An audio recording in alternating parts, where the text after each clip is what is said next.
भाइयों के, मैं अपने भाइयों को आमने सामने आने ना आए मेरे भाई, इसलिए मैं डर रहा हूं।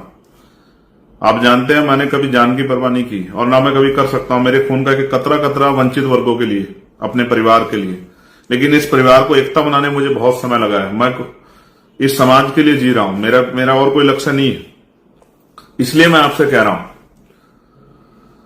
जो लोग मुझे सुन रहे हो, जो लोग मेरे साथ जिन्होंने काम किया, जो लोग मेरे दर्द को समझते हैं, मैं उनको विश्वास दिला कहता हूं, किसी का अहित नहीं होने दिया जाएगा। वो वंचित वर्ग के लोग हों या जिनको कहा जा रहा है कि उनका चला जाएगा, उनको भी मैं कह रहा हूं। मैं अपने बुद्धिजीवी वर्ग को कह रहा हूं, अधिकारी कर्मचारियों को कह रहा हूं, मेरा भरोसा करो।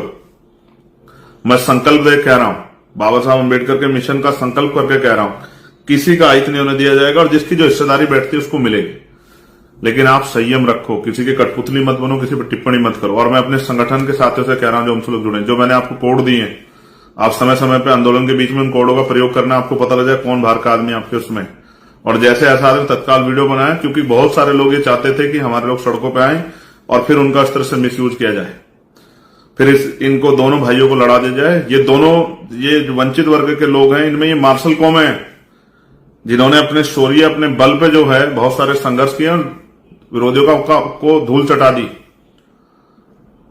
दुश्मन आपकी ताकत से डर गया है, इसलिए आपको बांटना चाहता है। और मेरा एकमात्र जो उद्देश्य है वो महान पुरुषों का जो सपना था कि हर व्यक्ति तक बुनियादी सुविधाएं पहुंचे और सबको सम्मान का जीवन मिले। मैंने कई बार आपसे कहा, क्या मिलता है बजट में हमें, कौन कितना कितना हितैषी आप जानते हैं। मैंने अलग से सफाई कर्मचारियों के लिए बजट की मांग की थी कि उनको उतरना ना पड़े। मैं सिर्फ अपने लोगों के प्रति हूं और कुछ नहीं। लेकिन मैं फिर आपसे पुनः अनुरोध करूंगा, शांति प्रिय तो आप लोग हैं, लेकिन संवैधानिक मर्यादा का पालन करते हुए। और एक मैंने कहा ना, दुश्मन के मोहरे नहीं बनना, अच्छी टिप्पणी नहीं करनी है अपने लोगों। भाई भाई के साथ नहीं लड़ता है, कभी नहीं लड़ता, लड़ना भी नहीं चाहिए। 2-4 हजार नौकरियों से कोई फर्क नहीं पड़ता है। ये होना चाहिए, जरूरी है कि जो जिसको नहीं मिला उसको मिलना चाहिए, लेकिन सरकार के मोहरे बन के नहीं। इसलिए मैं आपसे अपील करूंगा। और समाज